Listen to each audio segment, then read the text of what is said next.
Gwapa kay siya mga karag-karag. Ang ganda niya. Nagulat talaga ako sa trending na pinagchichikan, pinagchichismisan bitaw ng mga active na mga chismoso at mga chismosa sa social media. Hindi ko talaga kinaya. Nung makita ko bitaw, hala, nanimbaut na naman. I have a boost bomb here. Isang magandang gabi sa inyong lahat mula dito sa Lasak City. Grabe. Maging pambato daw ng La Union si Inday Bia. Mahirap bigkasin yung apelyido niya. Mas lapid, mas stress na naman yung minupusal na dila ko. Wala mo na tayong minupusal fashion destruction look. So, nung makita ko yung trending na pinagchichikahan sa beauty pageant pages, bitaw, yung dating nanalo sa Miss Earth Water 2024 na naging pambato ng Miss Earth USA 2024, lalaban daw sa Miss Universe Philippines 2026, maging representante ng La Union. Kulba-kulbaan na tayo nito. Hubag-hubagan na naman nito ang mga comeback queen. Gwapa siya, uy. Grabe.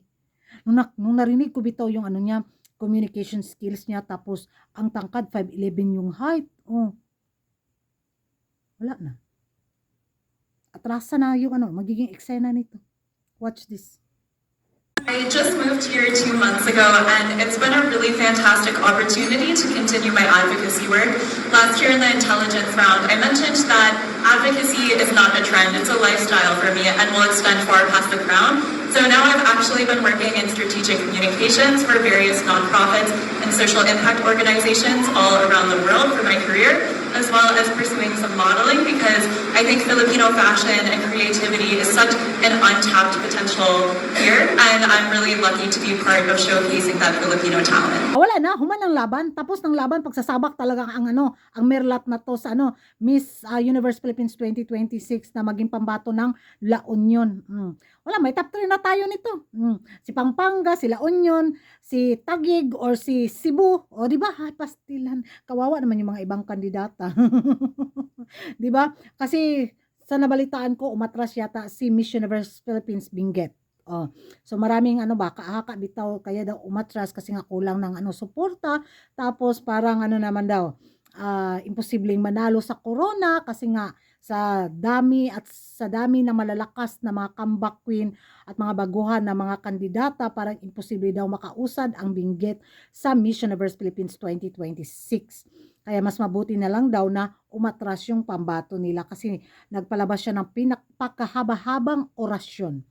So, yun mga karag-karag. At balik tayo dito sa naging dating nanalo sa Miss Earth Water 2024 na kung saan half vampira na naman. Pero carry bells lang kung maging half vampira yung maging pambato natin dahil ang ganda naman kasi ng produkto.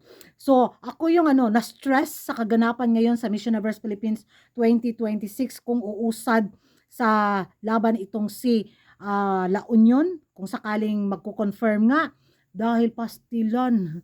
Yung mata siguro natin yung nakatutok lang tayo sa mga malalakas na frontrunner kasi kimerot galore talaga yung magiging eksena ba.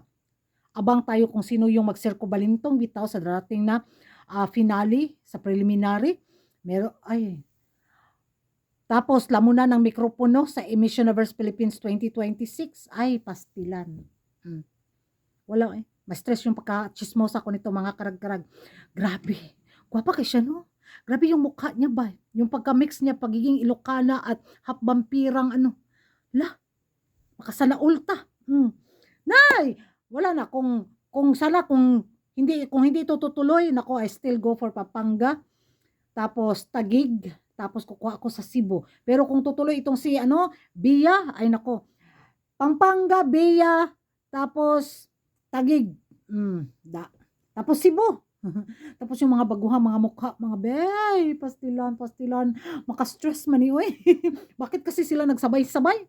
Ewan ko sa inyo mga karag-karag kung ano yung magiging reaksyon nyo na kung sasabak itong naging pambato ng Miss Earth USA at naging Miss Earth Water 2024 sa Miss Universe Philippines 2026. Sure crown kaya ang La Union sa taon na ito mga karag-karag kung ito yung maging pambato nila?